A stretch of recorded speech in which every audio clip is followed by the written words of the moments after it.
Hey guys, it's Miss Austin, and we are going to be reading The One and Only Ivan, Part 9. Here we go. Not right. It's night again, and everyone's asleep. I look at the picture I've made, one of dozens. It's smudged and torn, a muddy blur.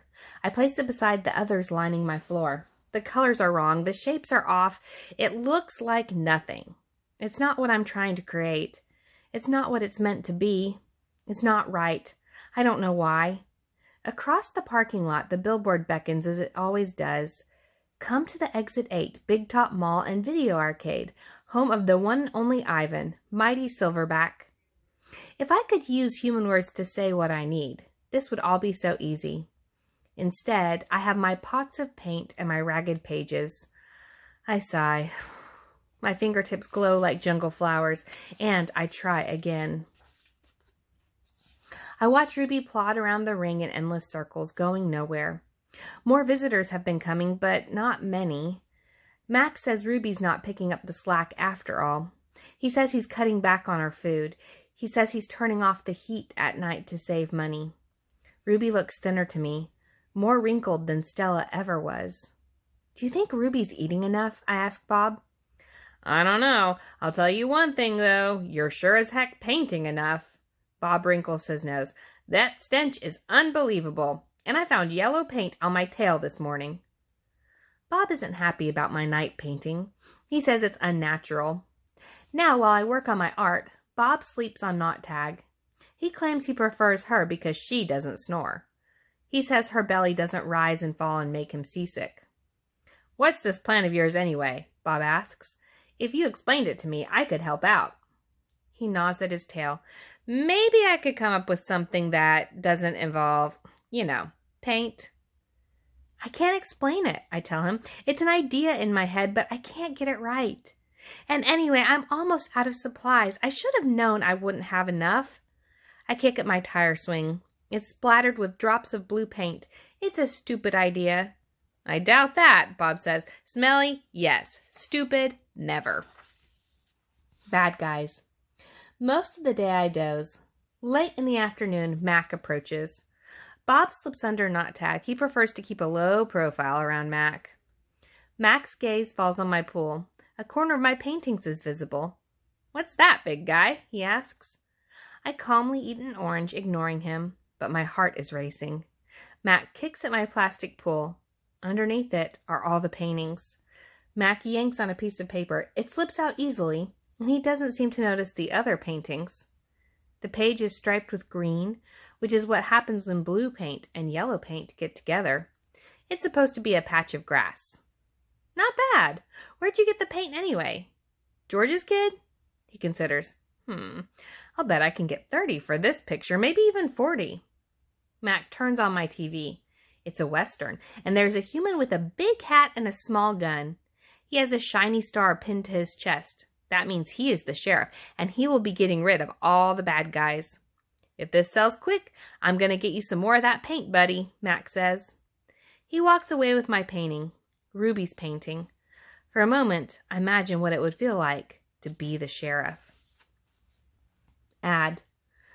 Good news, huh? Bob says when Mac's out of earshot. Looks like you might be getting more painting supplies. I don't want to paint for Mac, I say. I'm painting for Ruby. You can do both. You're an artist after all, Bob says. While I watch the movie, I try to come up with a new hiding place for my paintings. Maybe, I think, I could fold them once they're dry and stuff them into Knot Tag. It's a long movie. At the end, the sheriff marries the woman who owns the saloon, which is a watering hole for humans, but not for horses.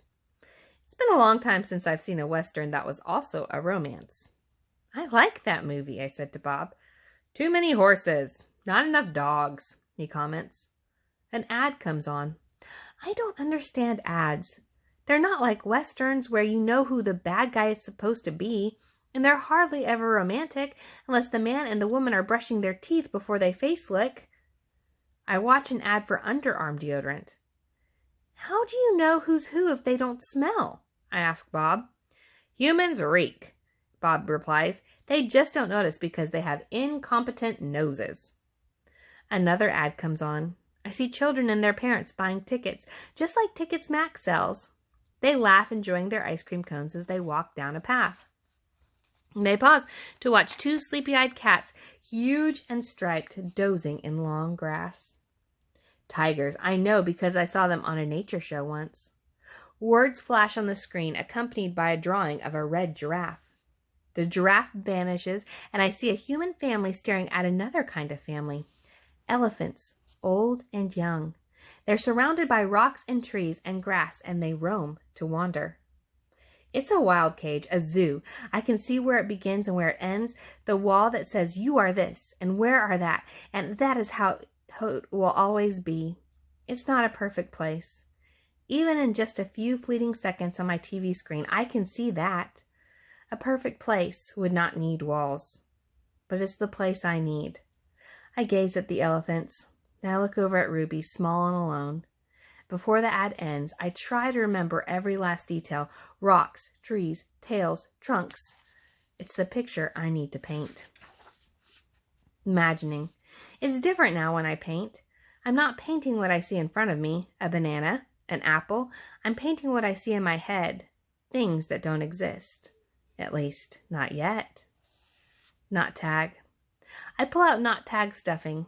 Carefully, I fill her with my paintings, hiding them so Max won't sell them. She's large, bigger than Bob, but I still have to crumple a few of them. Bob tries to settle on her for a nap. "You've killed her," he complains. "I had to," I said. "I miss your stomach," Bob admits. "It's so spacious." When Julia arrives, she notices that I've used up all my paints and paper. "Wow," Julia shakes her head. "You are one serious artist, Ivan." One more thing. My finger painting has sold for $40 with frame. Mac is happy. He brings me a huge pile of paper and big buckets of paint. "Get to work," he says. I paint for Mac during the day and for Ruby at night. I nap when I can. But my nighttime picture isn't quite right. It's big, that's for sure. When I place all the pieces on the floor of my cage side by side, the cement is almost completely covered. But something is still missing. Bob says I'm crazy. "There's Ruby," he says, pointing with his nose. "There's the zoo. There are the other elephants. What's wrong with it?" It needs one more thing," I say. Bob groans. "You're being a temperamental artist. What could be missing?" I stare at the huge expanse of colors and shapes. I don't know how to explain to Bob that it isn't done yet. "I'll just have to wait," I say at last. "Something will come to me, and then I'll know my painting is finally ready." The 7 o'clock show. During the last show of that day, Ruby seems tired. When she stumbles, Mac reaches for the claw stick. I tense, waiting for her to strike back. Ruby doesn't even flinch. She just keeps plodding along, and after a while, Snickers jumps onto her back. 12. I lie in my cage with Bob on my stomach. We are watching Julia do homework. She doesn't seem to be enjoying it, and I can tell because she is sighing more than usual. Again, for the 100th time, or maybe the 1000th, I wonder what is missing from my painting. And for the 100th time, or maybe the 1000th, I don't have an answer. "Dad," Julia says as George passes by with a mop, "can I ask you a question?" "May I?" George corrects. "Ask away." Julia glances down at a piece of paper. "What's the difference between the word spelled Principal and the one spelled Principle? The first one is the head of the school, like Mrs. Garcia. The second one is a belief that helps you know what's right and wrong," he smiles. "For example, it's against my principles to do my daughter's homework for her." Julia groans. "If I'm going to be an artist when I grow up, why do I need to know how to spell?" With a laugh, George heads off. Poor Julia, I think. Gorillas get by just fine without learning how to spell.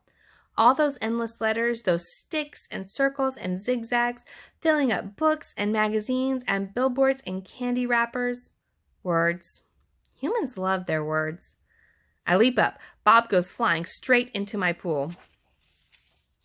A word. "You know how I feel about my wet feet," Bob yells. He scrambles out of the water, shaking each foot in dismay. I look out my window at the billboard. I can still hear Mac's voice in my head. Come to the Exit 8 Big Top Mall and Video Arcade, home of the one and only Ivan, Mighty Silverback. I count to 12, and then I count again, just to be sure. H. I lay out 16 pieces of poster board, 4 down, 4 across, a perfect square. What are you up to? Bob demands. I'm guessing it doesn't involve sleep. It has to do with the billboard. That sign's a monstrosity, particularly since I'm not featured. I grab a bucket of red paint.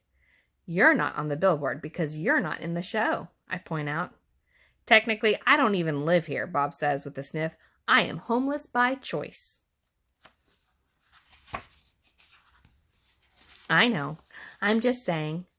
I study the billboard, then I make 2 fat lines like broom handles, and another fat line connects them. I stand back. What do you think? What is it? No, wait, let me guess. A ladder? Not a ladder, I say. A letter. At least I think that's what they're called. I have to make 3 more. Bob cuddles up next to Not Tag. Why? He asks, yawning. Because then I'll have my word. A very important word.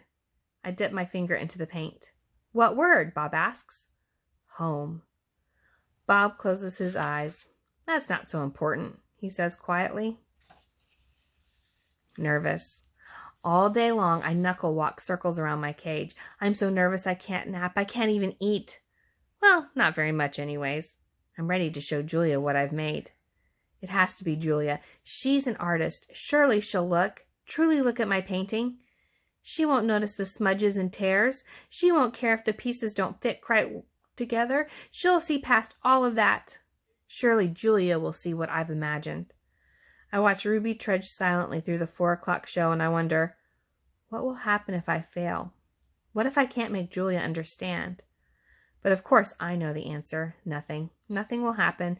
Ruby will remain the main attraction at the Exit 8 Big Top Mall and Video Arcade, conveniently located off of I-95, with shows at 2, 4, and 7, 365 days a year, year after year after year. And that is where we are going to stop for today. Bye, guys.